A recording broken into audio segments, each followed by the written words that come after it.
Olá, começa agora o Entre Letras, para você que gosta de mergulhar no mundo da literatura. Nessa temporada, vamos receber escritores e pesquisadores consagrados para um bate-papo sobre criação literária, a experiência da leitura e, claro, o prazer de traduzir ideias em palavras. E a gente recebe hoje a poeta e contista ludovicense Sônia Almeida, graduada em Letras, mestre e doutora em Educação, professora doutora do Departamento de Letras da UFBA, integrante da Academia Maranhense de Letras, mais de 10 obras publicadas. Seu primeiro livro de poemas, Alegoria, foi lançado em 1992. A língua portuguesa é meu psiquismo, meu corpo, minha morada. Ela é o timbre dos meus longes e rasuras, ponte içada para o outro. Cada vez que falo, escuto e escrevo nessa língua, atualizo o branco, o negro, o índio, o amarelo, todo o sincretismo genético-linguístico próprio da minha condição de brasileiro. Por exigência do ofício, fiz dessa indomável, múltipla e acanhada bela flor uma arena para a mais inglória das batalhas, a luta vã com as palavras. E com esta minha declaração de amor à língua portuguesa e à literatura, que recebo você e a nossa convidada especial de hoje. Bem-vinda ao Entre Letras, Sônia. Eu estou até emocionada com tão lindo texto. Você merece, foi especialmente para você. Obrigada, William. Sônia, para a gente começar então esse bate-papo, eu gostaria de saber da sua relação com a literatura. Como foi esse encontro com a literatura, né? Eu costumo dizer que o encontro com a literatura foi exatamente no momento em que eu levei um choque muito grande da minha vida. Eu vi o meu pai morrer e ali eu tive um encontro com o indizível. E a partir dali eu comecei realmente a buscar aquilo que eu não conseguia traduzir. Desde menina eu fiz isso. Isso aconteceu com a literatura, isso aconteceu com a música. Meu pai faleceu, eu tinha 7 anos, eu tinha 6 anos, com 7 anos eu peguei um acordeão e comecei a tocar. Na hora do recreio na escola, eu ia para o palco e ficava ali tirando as músicas de ouvido. Então a arte, a música, a literatura, a poesia, a prosa e a poesia sempre foram o meu refúgio.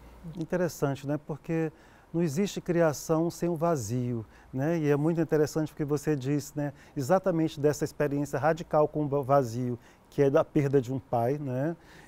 Isso vem aí, né, em você muito mais fortemente. Exatamente. Né? Então, a partir daí, né, eu também tive uma escola que promoveu esse letramento. Então, o Santa Teresa foi uma escola que eu fiquei desde os 6 anos até o ensino médio. Terminei o ensino médio no Santa Teresa. E nós tínhamos festivais de poesia. Então, nós éramos levados também a produzir poemas na sala de aula. E isso foi uma coisa que eu comecei a me encantar. Os professores de português também maravilhosos. Eu comecei já a pressentir o que eu fui estudar muito depois, de que a língua é um jogo. E que na literatura esse jogo ele é extremamente instigante. Então, assim, a vida foi produzindo em mim esse envolvimento com a literatura, com a poesia. Né? Interessante, né? Porque parece que já estava em gestão aí a futura escritora, a futura professora do Departamento de Letras, né? Já estava sendo engendrada aí, né? Já, e a minha mãe, assim, amava isso que ela começava a vislumbrar em mim. Tanto que há pouco tempo, antes de morrer, ela morreu há pouco tempo, né? Então ela me disse, olha, todos aqueles teus poemas de quando tu eras menina, eu tirei xerox, porque já estavam meio amarelados e deixei dentro de uma gaveta. Quer dizer, ela já sabia, né? Então eu dizia, mãe, aquilo ali já passou, aquilo nem era poesia, era poesia. Então a minha mãe também, ela foi forjando com amor e com cumplicidade essa identificação como poeta. Né? Eu não diria identidade, porque a identidade ela é muito consolidada, mas essa identificação que vai acontecendo ao longo da minha vida e que ainda está acontecendo hoje. Entendeu? Sônia, então quais seriam assim, as suas influências literárias, né? Enquanto leitora, o que te influenciou, né? Olha, a grande porta, né, para as minhas influências foi o ensino. Eu sempre pensei que a língua, ela tinha essa questão do jogo, e eu comecei a ser professora de português. Desde que eu saí do ensino médio, eu voltei para dar aula no Santa Teresa e no Dom Bosco. Então, eu era uma menina, né? Então eu dividia com aqueles alunos, né? Eu dividia com eles toda uma expectativa de leitura, toda uma incompreensão, todo também o fascínio pelo jogo. E por aí eu fui caminhando, né? E pelo ensino, eu também fui me tornando leitora. Eu costumo dizer que eu senti, com 10 anos de formada em letras, que eu não sabia ler, que eu pensava que a leitura ela era talvez secundária em relação à escrita. E depois eu fui descobrindo, no próprio exercício do ensinar a escrever, que você tem que ler, porque você vai guardando arquivos. Arquivos de ideias, arquivos de perguntas, arquivos de respostas mal dadas e arquivos também de modos de dizer. E aí eu me encontrei com Lígia Bojunga Nunes. A Bolsa Amarela? A Bolsa Amarela, livro, Fazendo Ana Paz, e muitas lições depois de filosofia que eu tive com a professora Beatriz Saboia no mestrado. Eu comecei a linkar com esses livros que eu tinha lido, e ela às vezes ficava, espera aí, deixa eu tirar o brinco, tirar o anel. Então, por exemplo, não tem nada mais dialético do que o livro de Lígia, Fazendo Ana Paz. E aí, de Lígia Bojunga, né, todos os clássicos que eu também li, não porque eu era uma devoradora de livros, mas porque eu ia tendo a necessidade e fui me encantando. Por exemplo, um escritor pelo qual eu me encantei foi João Lisboa, porque eu tinha que ler aquele livro. Eu precisava ler o livro no momento em que existiam alunos que queriam entender o que era aquele livro para fazer o vestibular. E nesse momento do vestibular também, que eu formava alunos e fazia os seminários, eu tive que me desafiar como leitora. E não tinha desculpa, porque eles perguntavam coisas que eu teria que responder. E essa lealdade de professora, de cúmplice, de um desafio que ia levar aqueles alunos para a vida, aquela lealdade foi me jogando sempre na literatura. Sônia. Depois só tem mais uma que foi uma das que mais me marcou, Clarice Lispector. Ah, essa nossa. Essa aí eu vou dizer para imbatível. ti, essa aí me fez repensar muita coisa. Ninguém passa ileso a Clarice, não, né? Não passa. Agora, Sônia, existe algum livro assim que foi um divisor de águas na tua vida como leitora? Assim, você diz, bom, eu quero escrever, ou eu gostaria de escrever depois de ler algo assim, ou sei lá, isso fez um efeito na tua vida, né, de você poder se conhecer mais depois do que leu? A trilogia de Lígia. Primeiro livro, Um Encontro com Lígia, e ela fala do livro de uma forma tão íntima que eu disse, não, então o livro para mim não é aquela coisa que fica na prateleira, que eu tenho que mostrar para os outros que eu leio. O livro é algo que é um diálogo onde eu acabo dialogando com o autor, eu estou dialogando com a minha história, como se o livro fosse uma tela mesmo, né? Então, assim, livro, Fazendo Ana Paz, que é exatamente esse momento em que a gente entende que a vida nunca está pronta. Não adianta também você querer rasgar páginas mal escritas, porque essas páginas vão contar muito para aquilo que você vai viver depois, nas bem escritas, né? Entre aspas. O recalcado sempre volta. Exatamente. E a relação entre o leitor e o escritor, que é um outro livro de Lígia. Agora, você é uma escritora contemporânea, não é? E é claro que, como uma escritora contemporânea, você sabe, da influência da psicanálise no mundo, na cultura.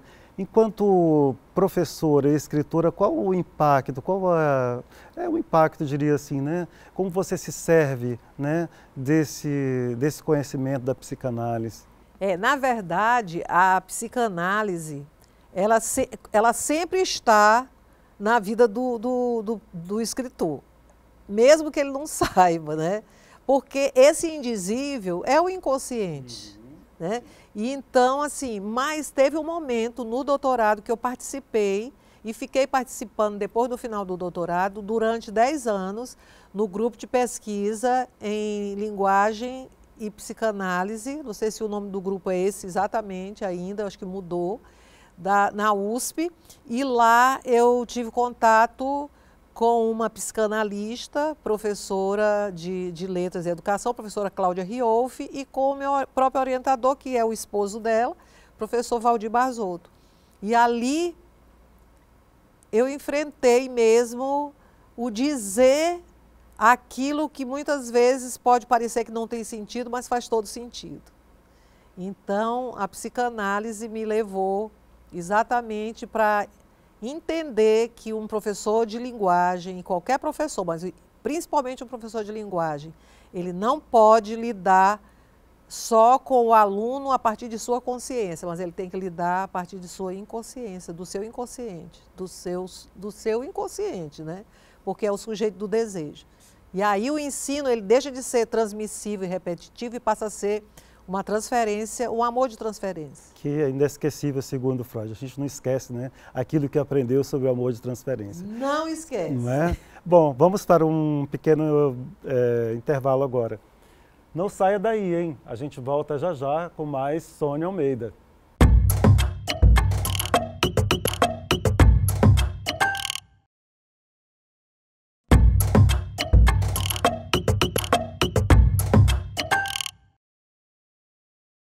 Fico fiando o tempo. Teço uma meada de minuto, outra novela de segunda, enquanto vou costurando as horas. Tento desmanchar dias e já conto dezenas. Vou somando contas de tempo e ajustando as contas com o tempo. Desconto momentos inteiros, desmancho-me inteira, mas estou presa no nó cego de cada dia. E em cada poente, vou adiando todo o presente que desejo nos amanhãs que vão chegar. Fico fiando o tempo que não vem e já conto dezenas antes de me sentir nascida. Fico fiando o tempo. De volta com Sônia Almeida aqui no Entre Letras. Sônia, o genial Nelson Rodrigues dizia que ele não seria nada sem as pequenas obsessões dele. Eu estou bem curioso, você também tem essas pequenas obsessões? Quais são as suas? Leitura, escrita, né? Esse trabalho com as letras é eu não consigo separar a minha vida da linguagem. Eu estou sempre pensando nisso. Eu estou sempre procurando o sentido das coisas, né? Outra pequena, eu acho que não existe obsessão pequena, mas são aqueles pontos, né, que a gente marca. São meus meninos, meus filhos, né? Então eu sou muito apaixonada por eles e por tudo o que eles vêm trazendo para a minha vida, que eu sempre digo que são as bênçãos de Deus na minha vida, né? Então, acho que são as duas grandes obsessões, né? E que eu recebo do grande amor da minha vida, que é Deus, que é Jesus, porque eu recebo dele. Então, todos esses presentes, inclusive este presente nos dois sentidos, eu recebo de Deus, viu, William? Inclusive está contigo aqui, porque nós vivemos um momento em que nós dois buscávamos o sentido da linguagem. Sim. Eu ainda buscava, eu era tua professora, tu eras meu aluno, então eu procurava aqui e ali, na música, na poesia, na literatura, tocava o violão na sala de aula, ali nós estávamos buscando. Isso me marcou completamente, assim, eu não seria certamente essa pessoa ligada, né, com esse amor tão grande à língua, à literatura, se eu não tivesse sido teu aluno. Ali foi de uma magia inesquecível, Sônia. Eu tenho uma gratidão imensa por isso. E eu não te esqueci também, viu, Will? Estou aqui contigo, como se a gente estivesse naquele tempo. Não passamos um tempo distante, né? É. Mas nós continuamos ligados, né? É isso. Sônia, vamos falar então de um filho literário, seu primeiro filho literário, né? Foi Alegorias, não é isso? Foi Alegorias. De 1993, se eu não me engano, né? 93, é. 93. Do que trata o Alegorias? Fala um pouquinho para a gente esse primeiro livro, o que estava em questão ali? Em questão ali foi essa grande descoberta da linguagem. Né? Eu estou te falando aqui que nós nos encontramos como professor e aluno num tempo em que eu procurava o sentido do que eu estava fazendo, na verdade, do curso de letras. O que é o curso de letras? É eu ir para a sala de aula e para que isso está me servindo e para que isso está servindo para os alunos. E eu queria o sentido disso, para eu me sentir realizada, porque eu procurei o curso de letras para me realizar como profissional, como escritora, como leitora. Tinha alguma coisa que estava faltando naquele momento. Então, Alegorias veio quando eu disse não. Eu não me formei para ser um professor de língua, eu me formei para ser uma professora de linguagem. Porque quando eu vi isso, aí eu não consegui mais separar língua de literatura, língua de sociologia, língua de nada. Tá? A língua é a linguagem que abarca todas as coisas. Isso é uma pena que nem todo professor de língua, né, descubra isso, né? Infelizmente, a nossa formação acadêmica ainda não ajuda muito a esse despertar que você teve aí tão cedo, né? Pois é. O título de um livro deve ser assim a grande metáfora dele, né? Como é que você chegou até Alegorias? Eu cheguei até Alegorias de uma forma intuitiva, entendeu? Eu não tinha ainda uma formação em letras suficiente para que eu escolhesse um título que eu dissesse assim, eu vou trabalhar Alegorias como uma metáfora de um enfeite, porque na verdade a Marilena Chauí, ela diz que nós temos que a linguagem ela é veneno, ela é cosmético e ela é remédio.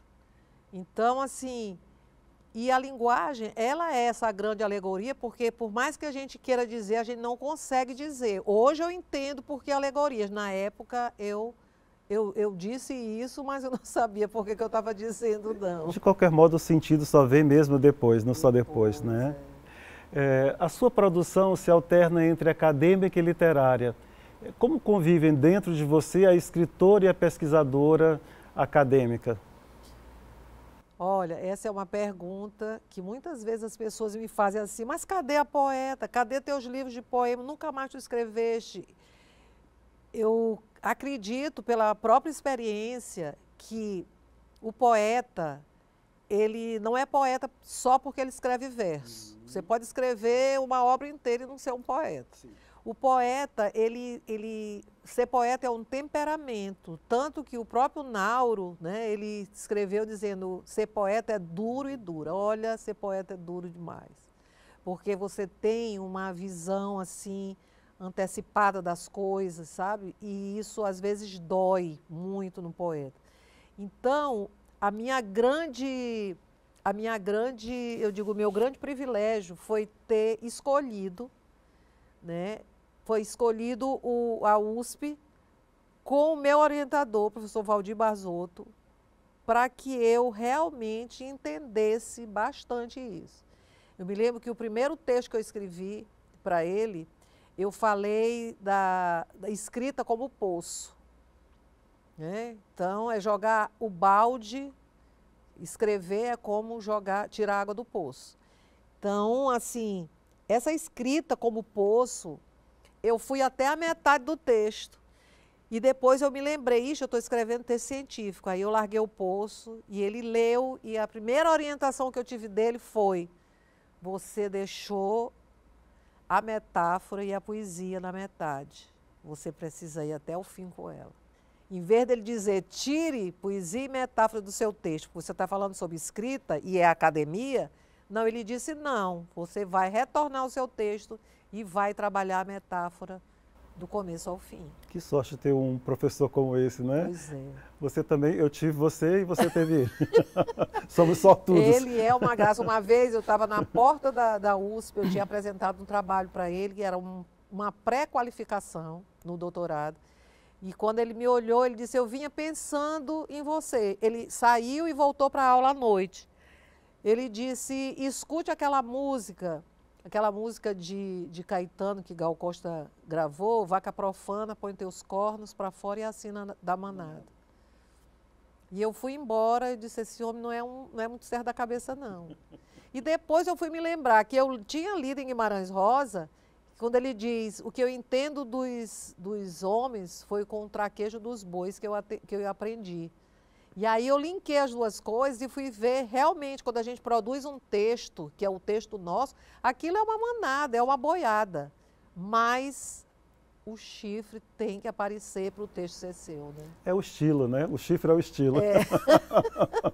Isso é o fantástico. estilo, é o caminho, é a cognição, entendeu? Então, assim, eu fui para esse lugar e esse lugar eu tive encontros maravilhosos, inesquecíveis e que mexe comigo até hoje. Nossa, imagino. Sônia, eu ia até te perguntar, então, o que mudou, né, do Alegorias para cá, mas eu acho que isso que você diz, né, tem dito aqui, né, nessa conversa, aponta para isso, né, essa chave que virou para você, né, da língua para a linguagem, não é? Eu acho que isso, e toda essa dimensão também aí, né, da noção do inconsciente, da relação disso com a linguagem, né? Então foi isso que mudou, ampliou, né? Ampliou porque quando eu passei a ser a professora de linguagem, eu passei a ser uma leitora e passei a procurar um caminho de produção de sentido pelo qual eu fosse leal com os alunos que me procuravam ou que por algum motivo entravam na minha vida e professores em formação também. Quando eu fui estudar sobre escrita, primeiro a minha cabeça era escrita, texto, material, né?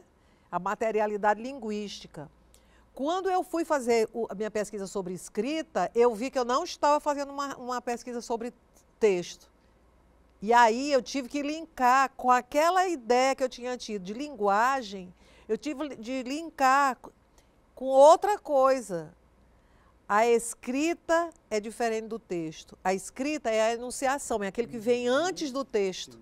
E aí eu fui lidar com a cognição mesmo, com aquilo que é imaterial, com o discurso. Então, e a poesia eu tive que descolar também do poema. Interessante isso, né? E aí eu comecei a trabalhar a poesia no texto científico. Isso é revolucionário, né? É maravilhoso. Porque de poemas você também teve a Fogo no Jogo, de 2003. A Fogo no Jogo, Palavra Cadente. Não é? E depois dessa produção, vejo que você trouxe alguns livros aí, fala pra gente um pouco desses também. Eu comecei meio que fazer um texto acadêmico, e esse texto acadêmico, ele... Quer dizer, por que escrito e não texto? Então, quando eu faço essa pergunta, na verdade, eu estou desconstruindo, porque a poesia é aquilo que vem para desconstruir, que vem para tirar as coisas do lugar, né? Quebrando os cristais, né? Então, assim, eu posso te falar que, para eu trabalhar a escrita, por que escrita e não texto? E eu escrevo, que isso eu posso transformar, inclusive, quando eu estava ali te esperando começar a nossa conversa, eu disse, sabe o que eu vou fazer? As pessoas querem tanto com meus poemas, eu vou transformar essas prosas em poema. E vai passar outras coisas. Então, esta publicação é sobre escrita, mas não é sobre texto. Porque não estamos nos referindo à produção textual, mas à produção de conhecimento, em virtude de um confronto necessário com o objeto da investigação.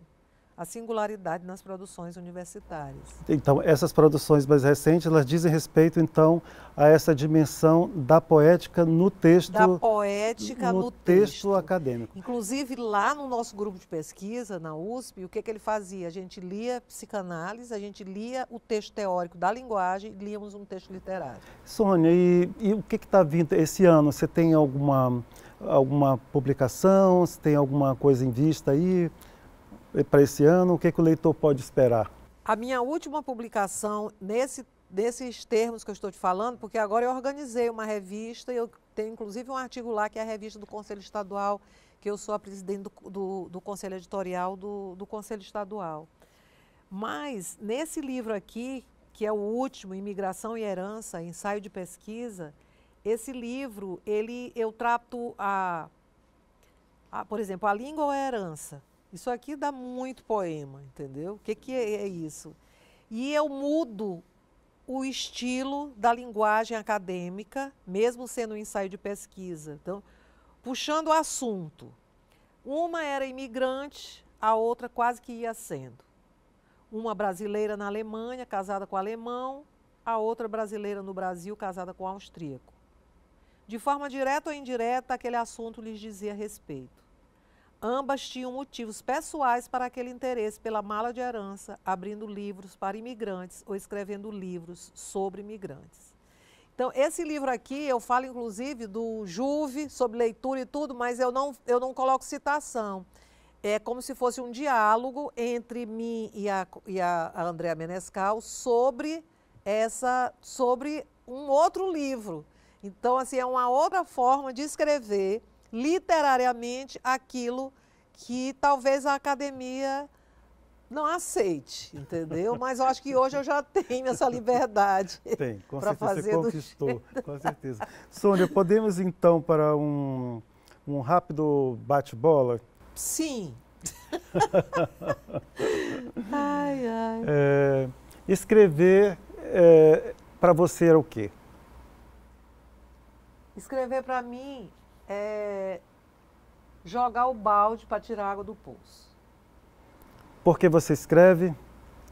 Porque eu escrevo para ver que faz sentido, independente do que essa água escorra. Faz sentido buscar alguma coisa aí no fundo desse poço, entendeu? O que se escreve quando se escreve? A gente escreve aquilo que a gente não sabe, porque é o inconsciente que vai falar. Boa. E literatura é? Literatura é essa teimosia. Eu vou pegar de Manuel de Barros, né? Ele diz que escrever é como carregar água na peneira. Então, escrever é isso. Literatura é carregar água na peneira. É uma peleja. É uma peleja que vale a pena, independente do lugar onde a gente vai parar, entendeu? Sônia, chegamos ao final do programa. Tinha tanta coisa. Passa rápido, né? Passa rápido conversar contigo, mas a gente vai continuar essa conversa depois. Sim. Eu quero te agradecer a tua presença, que foi maravilhosa. Estou muito feliz mesmo de ter você aqui. Olha, eu também. Estou muito feliz porque é sempre bom a gente ter essas oportunidades, né? De dizer aquilo que a gente realmente pensa, aquilo que a gente sente e aquilo que a gente acha que vale a pena compartilhar. Obrigada pela oportunidade. Obrigado a você. E claro, a gente agradece também a você aí de casa, que nos acompanhou atentamente nessa conversa tão bacana aqui com a Sônia Almeida. É isso aí, gente. O Entre Letras fica por aqui, mas a gente volta, né, com mais convidados assim bacanas como a Sônia, né, e mais bate-papo. Até lá, hein?